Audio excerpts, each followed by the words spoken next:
How's it going, guys? This is Mouseball and this is the AttackMouse Nation, and welcome to Motoring with Mouseball. And guys, today's video is brought to you by Elite AttackMouse Nation member and super contributor Roger Gusty, Elite AttackMouse Nation member and super contributor JG Mopar, and Elite AttackMouse Nation member and super contributor Denise Shumko.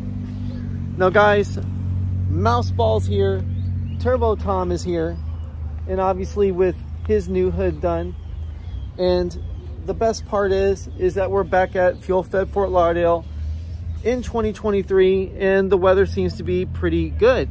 Now, the thing is that what separates this show from quite a few others, like say Cars and Coffee West Palm Beach, which is on the ragged edge of being canceled, and Cars and Coffee Miami, which is a very excellent and up-and-coming show, is that Fuel Fed Fort Lauderdale has classic automobiles.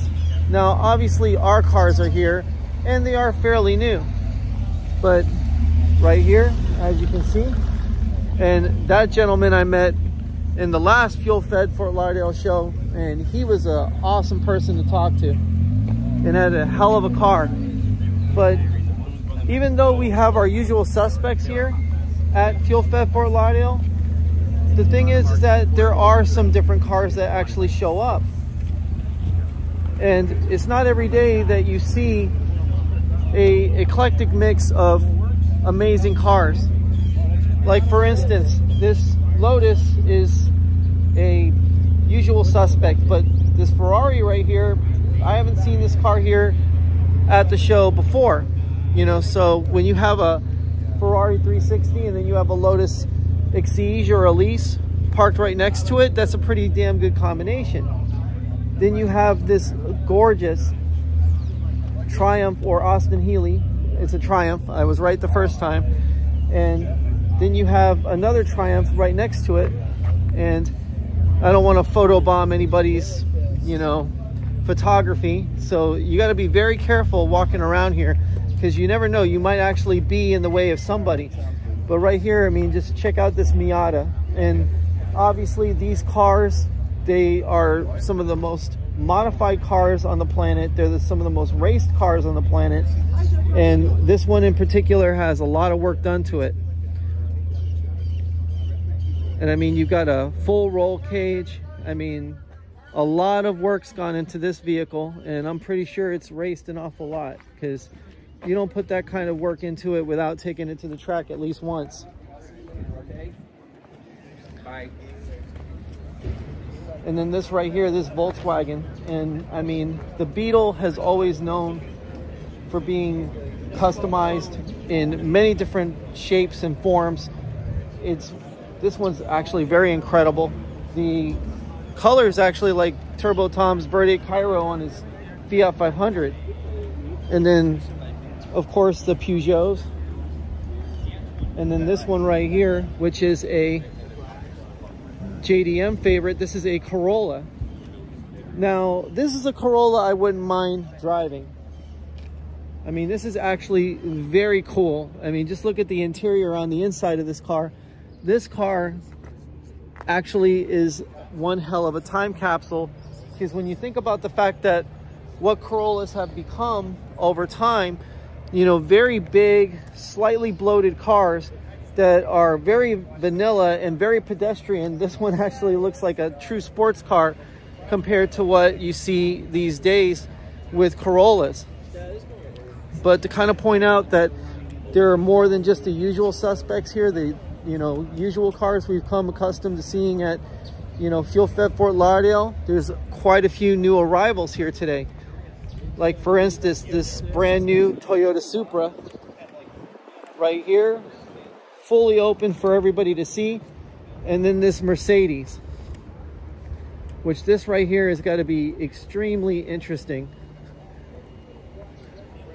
Now, I've never seen anything like this, but it looks like they've completely covered the engine with an engine cover, and it looks like it's made of real carbon fiber. So this is pretty neat. 1980 Mercedes 300 DC for the actual rock band AC/DC.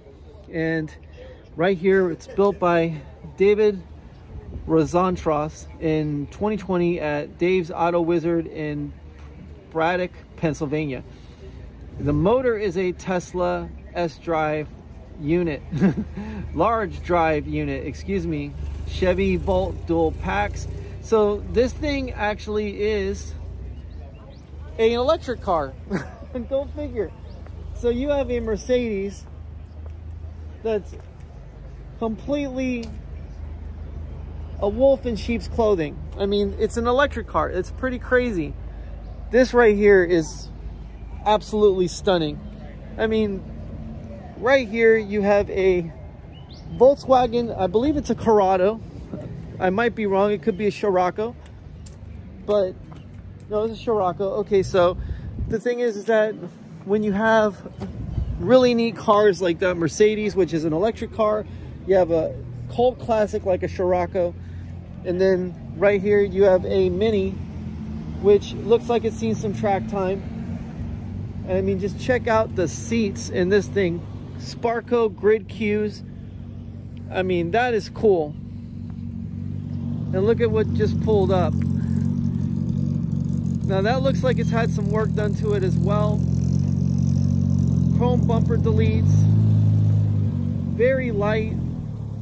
Morris garages. That's a hell of a car right there.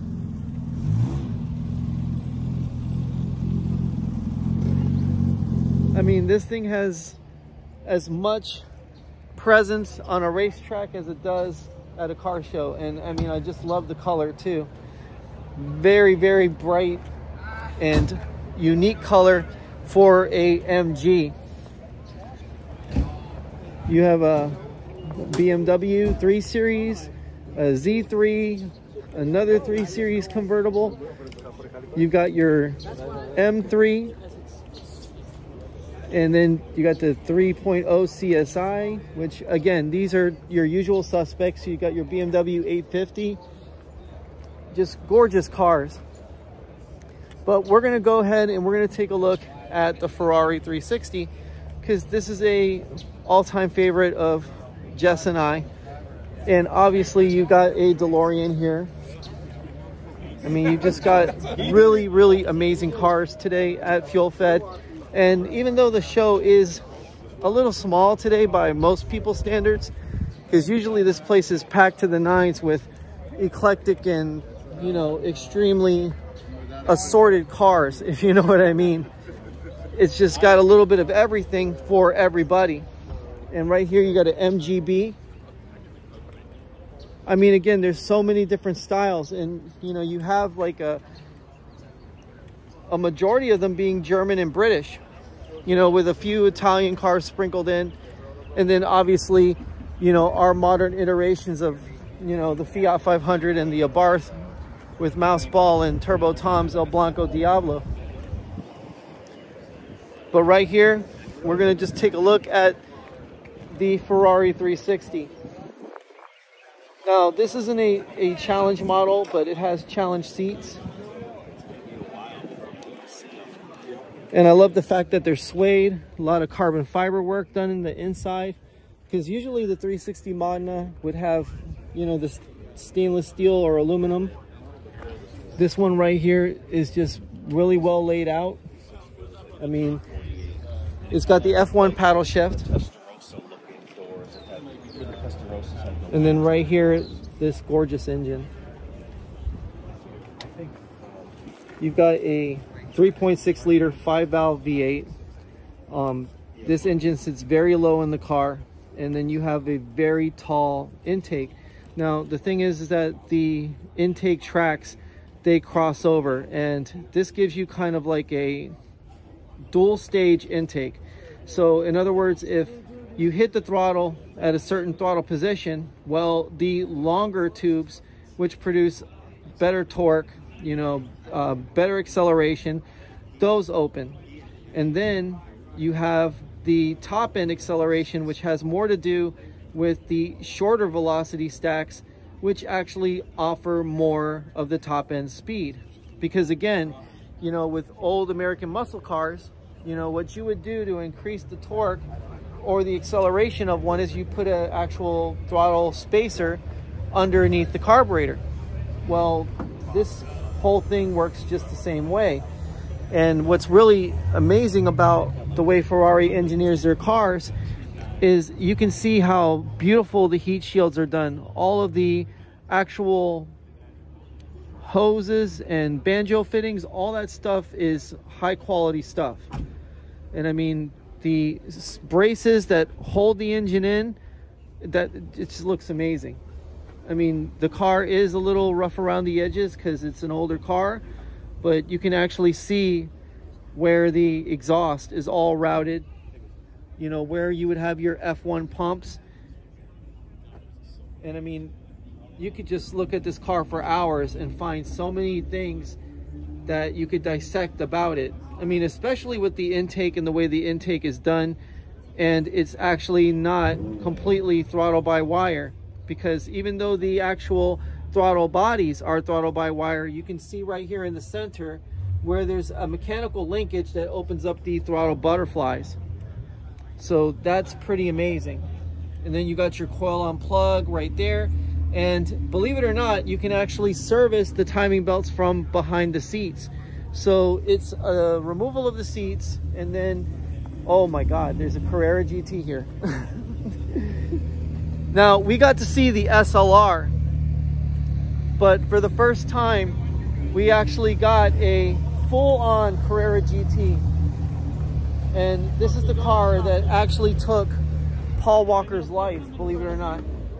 So you'll know who to find? I mean, this car is absolutely incredible. Now, this car didn't have all of the electronic gizmos that you would find on other Porsches. This thing was completely balls to the wall. You know, it's just absolutely insane. And this by far is probably one of the neatest parts about it, is that beechwood gear knob that these cars came with all of this German goodness. The last thing you would expect to see on a car like this is the actual wooden gear knob. But believe it or not, wooden gear knobs were kind of a common thing on the racetrack, because when you were out in that hot heat, the last thing you wanted was a metal gear knob to heat up in the sun. So this car right here is absolutely stunning. And I'm going to get back to you guys with a full look at this car in just a second.